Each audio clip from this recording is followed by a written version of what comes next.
অসংখ্য মামলায় আমরা আসামি এবং আপনাদের আত্মীয় স্বজন পরিচিত জন সবাই এই হাসিনার পুলিশ বাহিনী সরকারের দ্বারা নির্যাতন নিপীড়নের শিকার হয়েছিলাম। বিগত ৫ তারিখে ছাত্র জনতার আন্দোলনের মুখে ওরা পালিয়ে গেছে। যারা পালিয়ে গেছে তাদের নিয়ে আমাদের বক্তব্য নাই। শুধু একটা জিনিস বলবো, এই দেশ আমাদের, এই দেশটাকে আমরা পুনর্গঠন করব ইনশাআল্লাহ। আমার নেত্রী বেগম খালেদা জিয়া এই মানুষের জন্য একটা কথা বলতেই হয়। বেগম খালেদা জিয়া বয়স হয়েছে আপনারা জানেন তো, ৮৫-৮২ বছর বয়স্ক একজন মহিলা, যাকে বিদেশে পাঠানোর জন্য যখন উনি প্রবাসে থাকেন না আসার জন্য বিভিন্ন পর্যায়ে লোকজন ওনাকে অনুরোধ করেছে।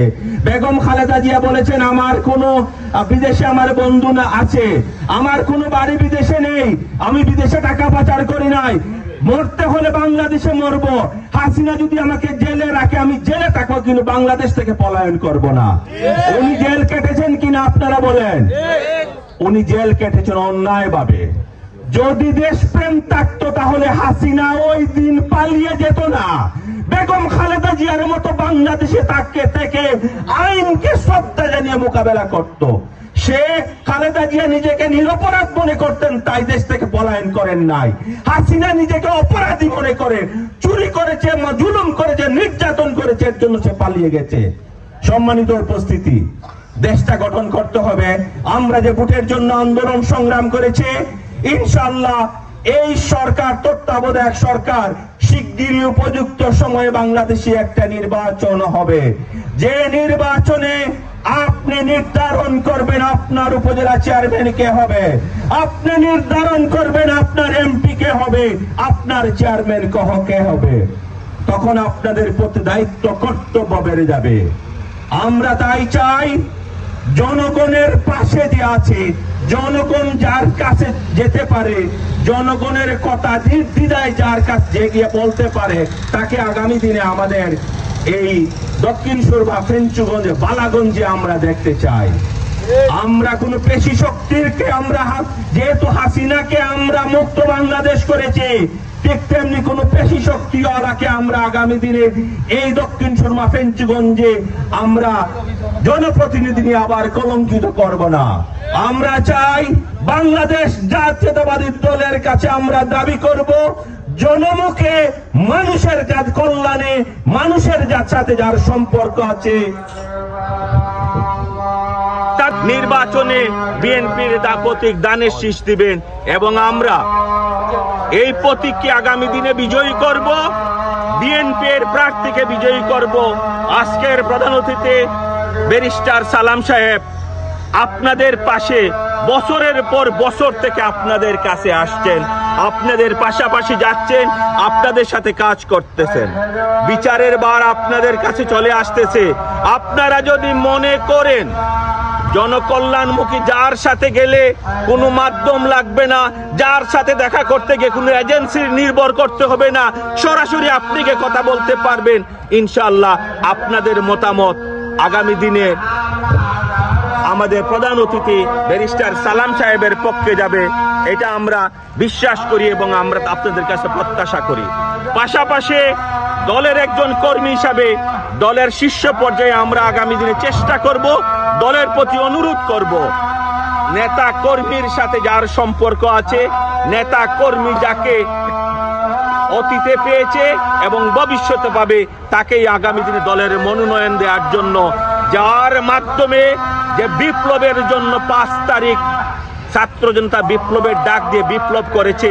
কারণ আমরা দেখেছি আমাদের চোখের সামনে আমাদের ভাই আহত হয়েছে, আমাদের ভাই নিহত হয়েছে, একদম কোমলমতি ছাত্ররা জীবন বাজি রেখে এই সরকারের বিভিন্ন বাহিনীর সাথে যুদ্ধ করেছে।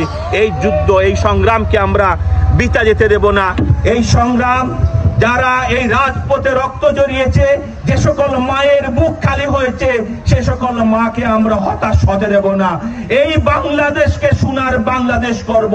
সোনার বাংলাদেশ করতে হলে উপযুক্ত প্রার্থী লাগবে, উপযুক্ত এমপি লাগবে, উপযুক্ত উপজেলা চেয়ারম্যান লাগবে, উপযুক্ত ইউনিয়ন চেয়ারম্যান লাগবে। তাই আজকের আমাদের প্রার্থী, আমরা আজকে আমাদের প্রধান অতিথি ব্যারিস্টার আব্দুল সালাম সাহেবকে দলের পক্ষ থেকে আমরা শুধু এইটুকুই বলবো, আগামী দিনে একজন সজ্জন, শিক্ষিত, মার্জিত, সমাজের উপকারে, যারা সমাজকে মানুষের জন্য কল্যাণে কাজ করতে পারবেন, এরকম প্রার্থী দল ইনশাআল্লাহ মনোনয়ন দিবে। দল এবার কাজের মূল্যায়ন করবে। দল কাউকে চেহারা দেখে মূল্যায়ন করবে না, কর্মীর মাধ্যমে আপনারা যাকে আগামী দিনের নেতৃত্বে নিয়ে আসতে চাইবেন তাকে আগামী দিনের দল নেতৃত্ব দিবে, দল এমপি নমিনেশন দিবে। প্রপাগান্ডা করে লাভ নাই। বাংলাদেশে 300 আসনে কাউকে নমিনেশন কনফার্ম করে নাই। ইনশাআল্লাহ চেয়ারম্যান ওনার পরিচিত আস্থাভাজনদেরকে বিভিন্ন এলাকায় পাঠিয়েছেন জনগণের পাশে আসার জন্য। ওনারা জনগণের পাশে এসেছেন, আপনাদের মতামত নিচ্ছেন। আগামী দিনের নির্বাচনে আমরা আশাবাদী। আজকের প্রধান অতিথি দক্ষিণ সুরমা, ফেঞ্চুগঞ্জ, বালাগঞ্জে আসন থেকে বিএনপির পক্ষ থেকে নির্বাচনে অংশগ্রহণ করবেন এবং আপনারা যারা আজকে উপস্থিত আছেন সবাই মিলে আমরা প্রত্যেকটি এক একটি বিএনপির কর্মী হয়ে ন্যায় প্রতিষ্ঠার স্বার্থে, আমার ভাইয়ের রক্তের প্রতিশোধ নেওয়ার স্বার্থে, অন্যায় অত্যাচার অবিচারের বিরুদ্ধে আগামী দিনে দানের শীষকে প্রত্যেকটি অঞ্চলে আমরা বিজয়ী করব। এ বিজয় হবে জনতার বিজয়, এ বিজয় হবে আপনার বিজয়, এ বিজয় হবে ন্যায় প্রতিষ্ঠার বিজয়। আগামী দিনে উপযুক্ত সময়ে নির্বাচন আসবে। এই নির্বাচনে আপনারা সবাই আবারও বেগম খালেদা জিয়ার প্রতি দানের শীষকে বিজয়ী করার আহ্বান জানিয়ে সকলের আপনাদের যারা উপস্থিত হয়েছেন এবং যারা আয়োজন করেছেন সবাইকে আমার পক্ষ থেকে, জাতীয়তাবাদী দলের পক্ষ থেকে আবারও ধন্যবাদ, মোবারকবাদ, কৃতজ্ঞতা জানিয়ে আমার বক্তব্য শেষ করছি। আল্লাহ হাফেজ। বাংলাদেশ জিন্দাবাদ, বাংলাদেশ জাতীয়তাবাদী দল জিন্দাবাদ, শহীদ মরক দেশনেত্রী বেগম খালেদা জিয়া জিন্দাবাদ, তারুণ্যের অহংকার আগামী প্রধানমন্ত্রী তারেক রহমান জিন্দাবাদ, জিন্দাবাদ। আসসালামু আলাইকুম।